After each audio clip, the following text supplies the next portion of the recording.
Today we will be reading 3 very scary stories that are probably better than most horror movies you know. We bought an old house, my boyfriend and I.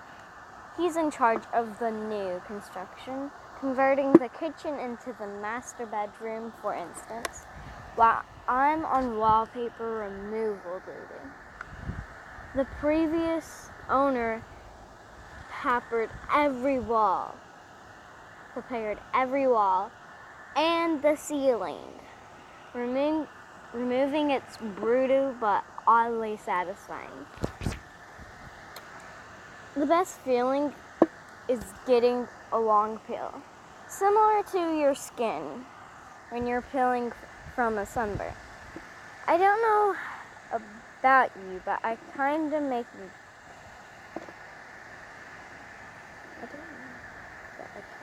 game of peeling. I'm on the hunt for the longest piece before it rips.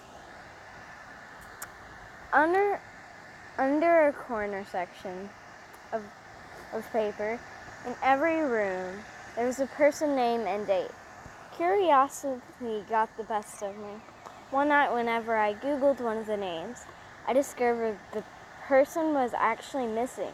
The missing date matched the date under the wallpaper. The next day, I made a list of the names, dates. Sure enough, each name was for a missing person, with the dates to match. We notified the police, who naturally sent out the crime sense team. Overhead, one text said, "Yup, it's human." Human? What's human? Ma'am, where is material you removed from this walls already? It isn't wallpapers you are removing. Oh my God! So you're saying the wallpaper was made out of skin? Oh my God.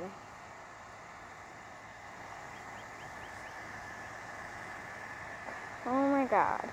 Let's do this one. Sing Red. Day school. Everyone loves the first day of school, right? New year, new classes, new friends. It's a day of full potential and hope. Before the dreary depressions of reality show up and ruin all the fun. I like the first day of school for a different reason, though. You see, I have a sort of power. When I look at people, I can sense a sort of aurora around them, a colored outline based on how long that person has to live. Most everyone I meet around my age is surrounded by a solid green hue, which means they have plenty of time left. A fair amount of them have yellow,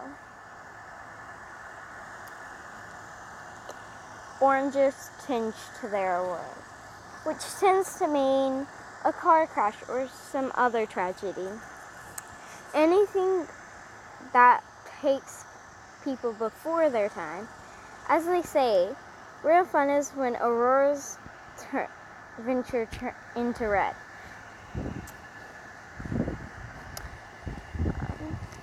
End of the spectrum. Through every now and again, I'll see someone who's basically by a stoplight. Those are the ones who get murdered or kill themselves. It's such a rush to see them and know their time is numbered. With that in mind, I always get to class very early so I can scout out my classmates' fates. The first kid who walked in was basically raiding Greg. I chuckled to myself. But as people kept walking in, they all had the same intense glow. Finally, I caught a glimpse of my rose-tinted reflection in the window. But I was stunned to move. Our professor stepped in and locked the door. His aurora was sickening shade of green. Oh my gosh! I think I know what happened. The teacher was gonna kill all of them. Okay. It's fine. I've already seen this one. There is no reason to be afraid.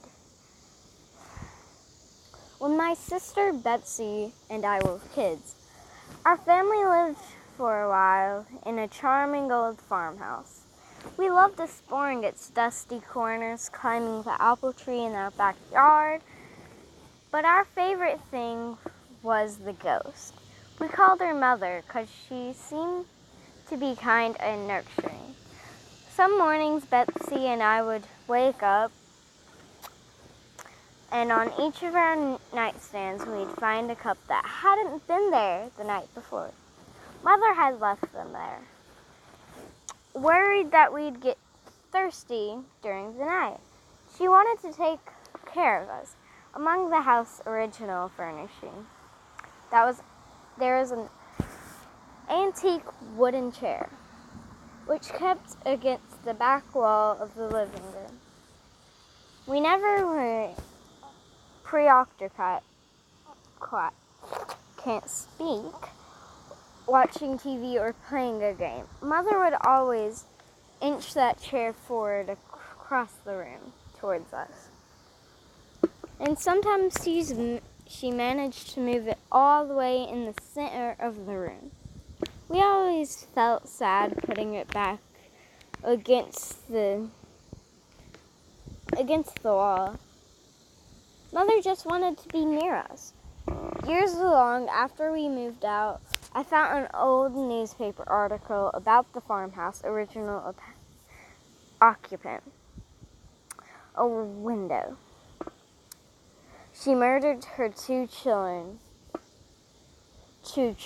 by giving them each a cup of poisoned milk before bed, and then she hanged herself. The article included a photo of the farmhouse living room with an old body hanging from a beam.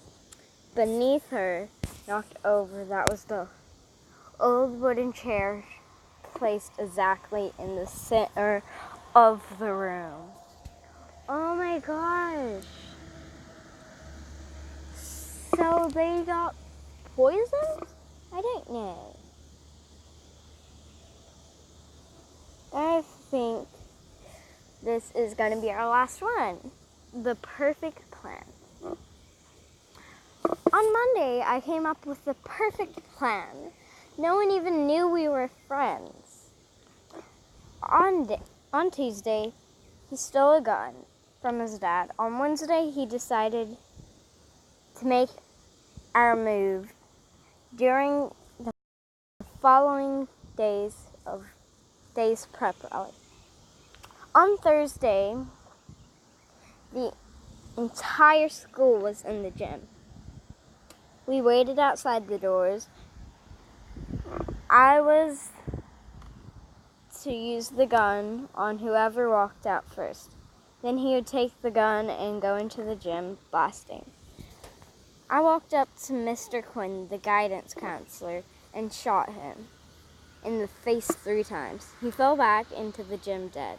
The shots were deafening. We heard screams in the auditorium. No one could see us yet. I handed him the gun and whispered, "Your turn." He ran into the gym and started firing. I followed a moment. After he hadn't hit anyone.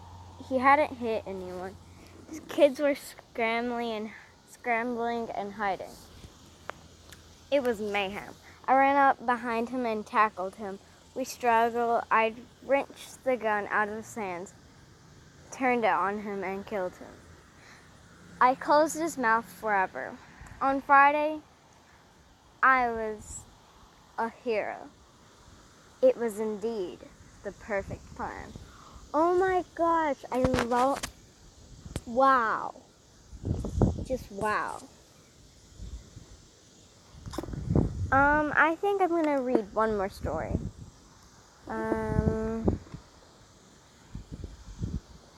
Let's do the accident. There was 1 a.m. A guy Halverson sat in his dark living room. He hadn't moved for over an hour. The accident earlier that evening kept playing over and over in his mind. The light turned red, but he was in a hurry. An orange blur came from his right and split a second across his hood and fell out of the slide on the pavement. Hordes flared angrily. He panicked, stepping on the gas, screeching away from the trough into the darkness, shaken, and keeping an eye on his rear view mirror until he got home. Why did you run? You idiot. He never committed a crime before. And punished himself by managing years in jail. His career gone, his family gone. Why not go to the police right now? You can't afford a lawyer. Then someone tapped on the front door, and his world suddenly crumbled away beneath him. They found me. There was nothing he could do but answer it. Running would only make matters worse. His body went trembling. He got up, went to the door and opened it. A police officer stood under the porch light. "Mr. Halverson?" asked the grim officer.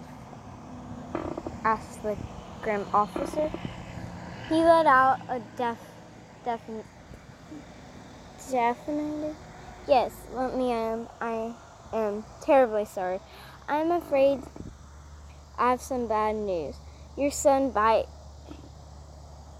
bike was struck and hit by a run driver.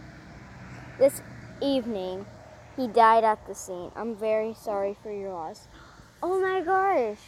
He was looking at his rearview mirror the whole time, and his son probably walked in front of it and died. Oh my gosh! Okay, one more story and then we're done. He stood against my window. I don't know why I looked up, but when I did, I saw him there. He stood against my window with his forehead rested against the glass, and his eyes were still light, and he smiled a red lipstick cartoonish grin. And he just stood there in my window. My wife was upstairs sleeping. My son was in his crib. I couldn't move. I froze. I watched him looking past me through the glass. Oh, please no. His smile never moved. He put a hand up, slid it down the glass, watching me. It matted hair and yellow skin and face through the window.